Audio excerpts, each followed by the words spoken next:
My name is Kim, and I'm living on a pension due to my age. I have a daughter named Angela who works as a tax accountant. She spent her 20s focusing on her studies and work, which meant she remained single during that time. However, after turning 30, she found someone and got married.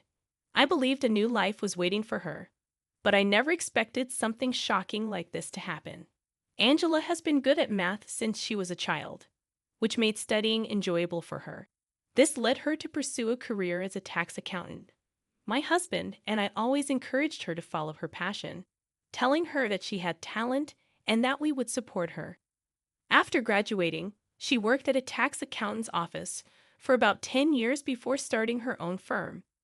Our family and Angela's friends were thrilled and celebrated this achievement, which is a happy memory for me. However, by the time Angela set up her own office, she was already 35 and still single. She had put romance on hold to focus on her career, but did have a desire to get married. As Angela became more settled in her office, she started engaging in matchmaking activities. During one matchmaking event, she met Chris, a salesman who worked for a small to medium-sized company. He was 2 years younger than Angela, but impressed her from the start with his polite manners and attentiveness. Angela was moved to find such a wonderful man existed. Chris even noticed when her drink was empty during the party and called the waiter for her. He also shared his umbrella with her in the rain. After they arrived at the station, Angela noticed that Chris was quite wet from the rain. Despite being rained on himself, Chris made sure to keep the umbrella over Angela, showing his gentlemanly qualities. Angela herself thought he was the one, and after several dates and a confession, he accepted, and they started dating. Chris has always been considerate and kind to Angela, making her realize that love could be wonderful. About a year later, Chris proposed to Angela, and naturally, she accepted, becoming someone's fiancé. Hearing this, I was moved to tears. Actually, I lost my husband 3 years ago, and until his death, he always said, "I just want to see Angela in her moment of glory." Unfortunately, he passed away from an illness before his dream could come true, but I've reported to him in heaven. I'm sure my husband is also pleased with Angela's engagement. Later, Angela and Chris started living together in Angela's apartment, feeling happy every day. But this happiness was not to last. One day, Angela called me, "Mom, Chris wants to formally greet you. Can we come over soon?" This call from Angela was such joyful news. Angela and Chris were planning their marriage registration and wedding date. Chris' respectful wish was to formally greet us before these events. I thought he was a wonderful man, but my impression changed a bit when he came to greet us. I had never spoken face-to-face with Chris before. My conversations with him were limited to occasional phone calls during dates with Angela. The prospect of meeting him in person made me nervous. On the scheduled day, Chris and Angela visited my home. My name is Chris, and I'm engaged to Angela. I wanted to greet you before we get married. His first words to me felt a bit off. Angela had described him as more assertive, and even from our brief phone conversations, I had imagined him to be more lively. But at that moment, he seemed hesitant and lacked vigor.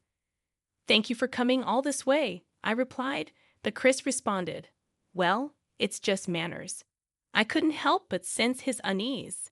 However, when Chris mentioned, "I heard about your husband's passing and wished I could have met him," I thought maybe he was indeed a sincere and good person. Angela reassured him, "You seem tense. Just relax. It's all good." We had dinner together, and then they left. Yet, I couldn't shake off the feeling that something was different. Angela started to feel it too as time went on. After they officially registered their marriage, Angela called me one day. "Mom, Chris has been saying some concerning things lately." Hearing that, I considered my own feelings and decided to listen to Angela's story. Then she said, "You know, when Chris went to greet you on his way back, he said something like, 'I was surprised. I thought she lived in a bigger house.' What do you think, Mom?" It seems Angela gave him a proper response to his question at that time. After Dad passed away, it was just Mom by herself, so she moved into a smaller, slightly older apartment. Chris seemed to understand at the time, but later made a remark that troubled Angela. Mom's gaze doesn't seem to settle. Does she even know who she's talking to? Angela had to explain that the shock of my husband's death had deteriorated my vision until I became blind. Chris reacted, "Huh, blind? And you're sending her $1,500 every month, seriously? That means the pension isn't enough, huh?" I see his response slightly tinged with a bitter smile puzzled Angela. She was surprised that Chris brought up the financial support she had mentioned in the past. At that moment, she couldn't speak the truth. Furthermore, as they were planning the wedding, Chris asked, "Can your mom attend the wedding? Is money going to be an issue?" This made me wonder how he perceived me. I reassured Angela, "What's there to worry about? Tell him everything's fine." Despite my growing concerns, the wedding expenses had already been paid, and it was too late to call it off. "Let's just enjoy it." I concluded our call positively. Of course, I would attend and celebrate my daughter's big day. I couldn't dampen her spirits by expressing any negativity about the wedding. However, on the day of the wedding, I encountered an unexpected situation. Assisted by someone acting as my eyes, I was shocked to find that Angela had about 20 colleagues and friends from her office. But Chris had no co-workers present, only 3 friends and his parents. The imbalance was striking. Maybe his co-workers were busy, and considering Chris' age, it's possible that many of his friends were already married, making it difficult to gather a large group. So I tried to stay positive as the ceremony began. At the wedding, I was somewhat reassured seeing Chris's lively demeanor during the reception. When it was time for the bride and groom to change outfits, I decided to greet Chris' parents and friends. Chris's parents were very polite, leaving a good impression. However, the conversation with his friends was unsettling. They said things like, "Should we congratulate you? What should we say? We do hope your daughter finds happiness. It's unbelievable Chris is getting married. He must have used his sales skills, right?" Their manner of speaking as if hiding something left me feeling uneasy.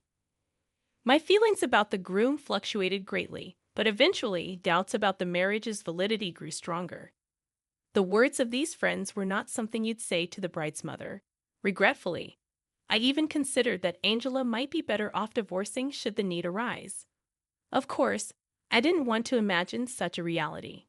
Yet, when the newlyweds re-entered after changing outfits, my fears seemed to become reality. Angela appeared in her finest, which was described to me by my companion. "She's wearing a long pink dress and looks very beautiful." Hearing that, I imagined it in my mind and wished I could have seen it with my own eyes. But the reality was complex. I couldn't shake the feeling that marrying Chris might not be the best decision for Angela. During the reception, Chris began his speech, which quickly took a turn for the worse. "Thank you all for gathering here today." He started properly, but then claimed, "My dream is to live a life of leisure and play, and marrying Angela has made that possible." The audience murmured at his bold statement. Whether he noticed or not, Chris continued, "But to achieve my dream, there's something I must do." The atmosphere shifted dramatically, leaving everyone anxious about what he would say next. Chris then shockingly declared, "Angela earns a lot and even sends $1,500 monthly to her mother-in-law, but that money would be better spent on our living expenses. It seems her mother-in-law is blind and receives little pension. Angela's support interferes with my dreams." "A blind old woman is nothing but a nuisance," Chris said. "We will stop the financial support." The audience was stunned into silence by Chris' unexpected words. Angela panicked. "What are you saying? This isn't the place for that, and you can't just decide to stop the support." But Chris insisted. "What are you even talking about? Our life together is more important than your mother." Indeed, the discomfort I initially felt was not misplaced. Ultimately, it seems Chris approached Angela with her money in mind for marriage. But when he came to my house, he probably assumed based on its old appearance that the pension must be low. He thought Angela's earnings were being siphoned off by me, treating me as a nuisance. But did he really think it would work out for him? He doesn't realize that he's the one who will end up seeing hell. After his selfish remarks worsened the atmosphere, with Angela feeling more indignant than I did, she must have thought the celebratory mood didn't matter anymore. Indeed, Angela's friends looked at Chris with disdain. Then Angela forcefully took the mic from Chris and calmly asked him, "You seem to be misunderstanding something. Do you not know who my mother is?" Chris retorted, "What? What are you suddenly talking about, Angela? Isn't she just the kind of person I mentioned earlier? A nuisance old hag who sucks up our living expenses." Hearing this, Angela sighed, seemingly exasperated, and began to enlighten him reluctantly. "You see, my parents are the owners of a metalworking company. It's a small company, but the name is quite well known now. They have even started selling metal art pieces that are popular not just in the US, but internationally as well." When Angela mentioned the company's name, Chris's voice gradually became quieter. Angela continued to explain, "That's why you see, my parents make quite a bit of money, probably more than 3 times what I make. Now that means they've contributed a lot to their pension. Now that they've handed the company over to their employees, they're receiving a substantial pension. They have plenty of savings. My father's inheritance has come in, and they can live comfortably without my financial support. They even employ 2 housekeepers because of the blindness." Chris's face paled as Angela spoke. "But if that's the case," he stuttered, "you don't have to live in such an old house, do you?" Angela firmly responded, "Living in a big, beautiful house would mean a lot of cleaning, right? Besides, living alone means I don't need that much space." Chris seemed unable to say anything, just shivering. Finally, Angela made it clear. "Also, just so you know, the $1,500 I send is just me paying them back for my college fees and the room we're living in now. That place was bought by my parents. My mother says I don't need to pay it back, but I insisted, so she accepted it. That means the house is technically in my name, so you'll need to leave," I told Chris. Chris was shocked. "What? Why do I have to leave? We're married, aren't we?" He must have seen what was coming, but Angela was clear. "We're getting a divorce. We just registered, but let's call this a divorce ceremony." She then came over to me, having made her stance clear. I stood up and addressed everyone at the venue. "I apologize for the turn of events despite your gathering here. But as a mother, I'm glad this divorce ceremony took place. My husband in heaven and I are very pleased with that." Everyone in the venue began to applaud me and Angela. Even Chris's friends joined in the applause, possibly recognizing the stature of our company upon hearing its name. I then bowed to Chris' parents again. My companion told me they seemed genuinely sorry. As we left the venue, Angela and I felt strangely liberated despite the outcome. Later, Angela returned the wedding gifts and paid her share of the wedding expenses as agreed. The divorce was finalized easily with the help of a lawyer, and Angela returned to being single. She apologized to me for falling for such a man and causing trouble, but I told her this might have been a good experience for her, considering her past indifference to romance, potentially a valuable lesson for her future happiness.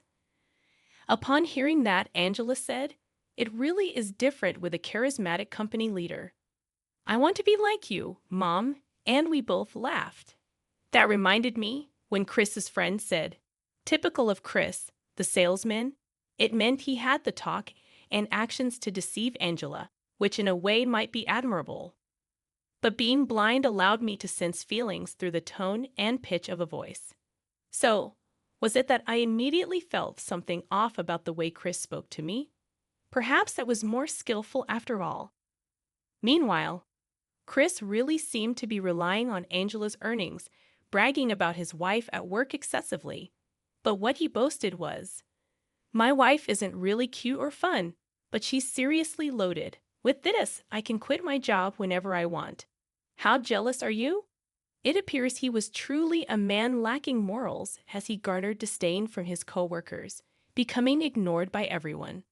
No wonder nobody attended the wedding, and after the divorce, his entitled attitude got him fired by the company's president. Now without income, Chris was responsible for half of the wedding expenses, but had no money and no one willing to help. The 3 friends who attended the wedding said, Well, we attended because he came to ours. But otherwise, we wouldn't want to attend such a guy's wedding. We aren't that close, and he only gave a $30 gift at our weddings. What kind of nerve is that?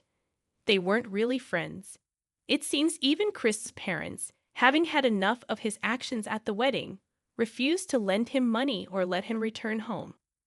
Forced to take a loan to pay his share of the wedding expenses, he's now living a miserable life in a rundown apartment, barely making ends meet with day labor.